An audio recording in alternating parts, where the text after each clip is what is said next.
देखिए, pre plant का अभी तक कहीं पे ऐसा नज़र नहीं आया कि प्री प्लांट था कि, और जो तलवार का वो कहीं भी आपको नहीं दिखी होगी तलवार। मेरे पास एक भी वीडियो नहीं है जिसमें कि तलवार हो। हाँ, ज़रूर ये है कि वहाँ पे जो कंस्ट्रक्शन चल रहा था उसमें जो पत्थर जो थे उनका ही यूज़ किया गया है, जो वहीं के थे, और उसकी वजह से एक दूसरे के ऊपर जो पथराव हुआ है। इनफैक्ट हम पुलिस वाले इसमें कई लोग इंजर्ड हुए हैं क्योंकि हम लोग चेज़ कर रहे थे उनको, और लाठीचार्ज भी इसमें हुआ है। और उसके बाद में हमने शेल जो थे गैस शेल्स वो भी यूज़ किए हैं। तो और हमारे लगभग 34 police officers and lower staff they are injured in this. और आपके एक सीनियर पुलिस ऑफिसर हैं जो खुद भी, उनके ऊपर जो वार हुआ वो कुल्हाड़ी से हुआ, ये बात भी आपके द्वारा बताई गई थी, मंत्री जी आए हुए थे उनके द्वारा भी बताई गई थी। तो क्या उसको लेकर के भी कोई जांच हो रही है? अब वीडियो नहीं मिले क्योंकि आप कह रहे हैं सर। नहीं, ऐसा नहीं है, क्योंकि वो तो दिख ही रहा है कि वो शार्प इंजरी है उनको, शार्प वेपन से।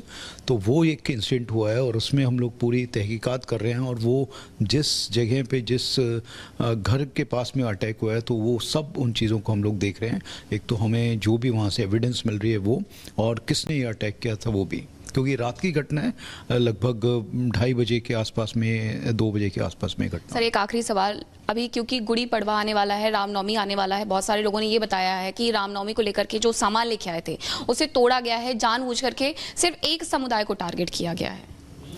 ये मुझे लगता है कि कहना गलत है, क्योंकि जो भी एग्रेसिव पार्टी थी उस एग्रेसिव पार्टी के ऊपर हमने कोई भी हो किसी भी एरिया में, तो उसको जो भी नज़र आए सामने उनमें उसके ऊपर कार्रवाई की है। और जो भी इस तरह के लोग आगे भी अगर इस तरह का करेंगे तो उस पर डेफिनेटली कार्रवाई होगी और इम्पार्शियल। तो इस वक्त बीजेपी एमएलए राजा सिंह जो हैदराबाद के गोशामहल कॉन्स्टिट्यूंसी के एमएलए है, सर नागपुर में जिस तरह से वायलेंस हुआ, हम कई जगहों पे ऐसे वायलेंस देखे, लेकिन कल रात जिस तरह से नागपुर में जो हुआ, बहुत बुरी तरह से क्लैशेस जो हुए, आप उसको किस तरह से देखते हैं और आप क्या कहना चाहेंगे? देखिए, विश्व हिंदू परिषद एवं बजरंग दल के तत्वाधान में नागपुर में ऑलरेडी सवेरे एक शोभा यात्रा उन्होंने निकाली, एक प्रोटेस्ट के भाई किसी हाल में औरंगजेब की कब्र को हटाया जाए, शांतिपूर्वक उनका एक प्रोटेस्ट था।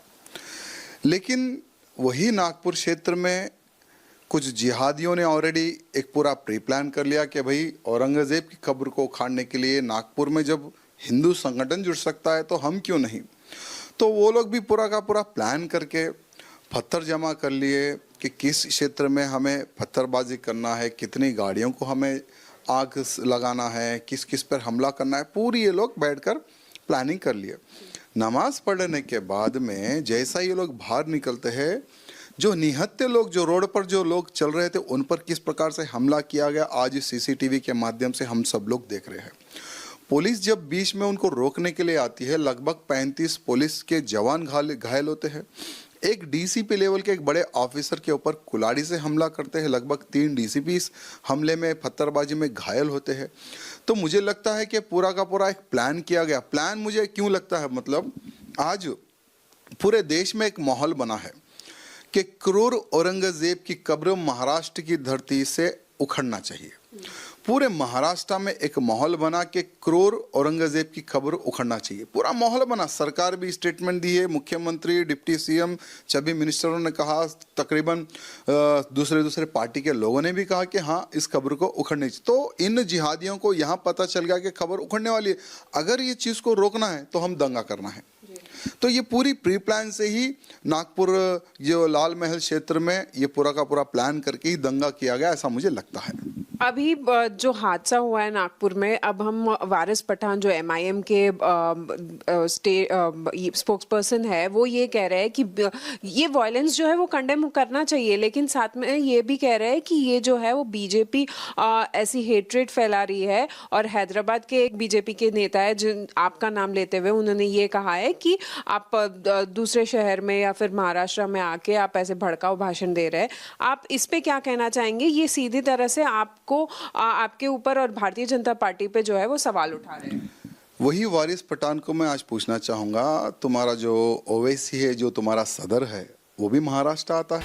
नागपुर में जो हिंसा हुई है, औरंगजेब गैंग के दंगाइयों ने जो उत्पात मचाया है, उसकी जांच की जा रही है। आइए अब आपको 10 सबूत दिखाते हैं जिससे ये साबित होता है कि ये हिंसा को पूरी एक योजना के साथ अंजाम दिया गया। कैसे? देखिए।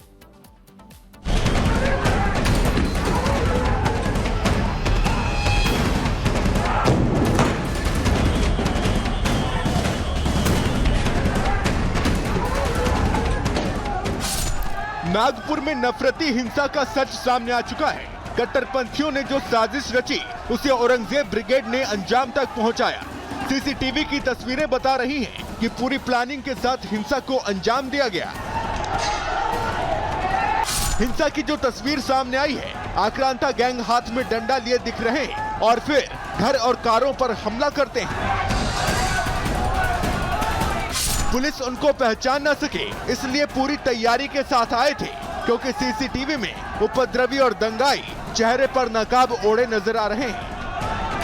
दंगाई जिस गली में जाते हैं, सैकड़ों की संख्या में उपद्रवी जुट जाते हैं और फिर उत्पात मचाने लगते हैं। चेहरे पर नकाब ओढ़कर आए उपद्रवियों ने नागपुर को दहलाने की हर वो मुमकिन कोशिश की जिसके जरिए महाराष्ट्र में सांप्रदायिकता का जहर घोला जा सके। इस गाड़ी के ऊपर आप देखेंगे स्वास्तिक बना हुआ है, आप ऊपर देखेंगे जय श्री राम लिखा हुआ है, अंदर भगवान गणपति की मूर्ति है और इस गाड़ी को पूरे तरीके से तोड़ दिया गया। इसके पीछे चलिए आप, इसके पीछे ये सफेद रंग की गाड़ी है, इसको देखेंगे, इसको पूरे तरीके से पीछे का शीशा तोड़ा गया। तोड़फोड़ ही नहीं, आगजनी को भी अंजाम दिया गया। बाइक, कार और दुकान को टारगेट किया गया। ये देखिए, ये स्प्रे की बोतल है और आप इसको देखेंगे ये पूरे तरीके से काली हो चुकी है। बताया जा रहा है कि स्प्रे से जो केमिकल निकला उसमें आग लगाई गई और उसके बाद इसको फेंका गया उन सभी जगहों पर जहां पर बड़ी संख्या में ज्वलनशील पदार्थ थे।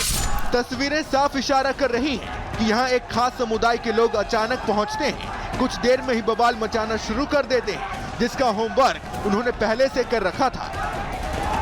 हिंसा की जांच जैसे जैसे आगे बढ़ रही है, उपद्रवियों की साजिश से पर्दा उठता जा रहा है और ये साफ होता जा रहा है कि नागपुर में दंगाइयों के टारगेट पर सिर्फ हिंदू थे और उनका मकसद सिर्फ समाज में सांप्रदायिकता का जहर घोलना था। लोग अलग अलग बातें बता रहे हैं जो और परेशान करेगा आपको, वो ये कि टारगेट किया गया, हिंदुओं की गाड़ियों को टारगेट किया गया, हिंदुओं के घरों को टारगेट किया गया। मौके पर मौजूद प्रत्यक्षदर्शियों का सीधा आरोप है कि दंगाई खास मकसद के साथ आए थे और उनके निशाने पर सिर्फ और सिर्फ हिंदू ही थे। बहुत सारी गाड़ियां खड़ी थी पर सभी गाड़ियों को नहीं फोड़ा गया और हिंदुओं के घर में ही उन्होंने पथराव फेंके, कांच फेंका गया। कुल जहां हिंदू चिन्ह है वहीं पे तोड़ा गया है और जो घरों पे भगवे झंडे लगे हुए हैं उन्हीं के घर पे पथराव भी किया गया है। किसी के घर पे खिड़कियों से अंदर घुसने की कोशिश की गई है। सभी लोगों के हाथ में शस्त्र भी थे। उपद्रवी ब्रिगेड के हौसले इतने बुलंद थे कि उन्होंने पुलिस पर हमले के साथ ही सबूत तक को नष्ट करने की कोशिश की। Bureau report, Republic Bharat.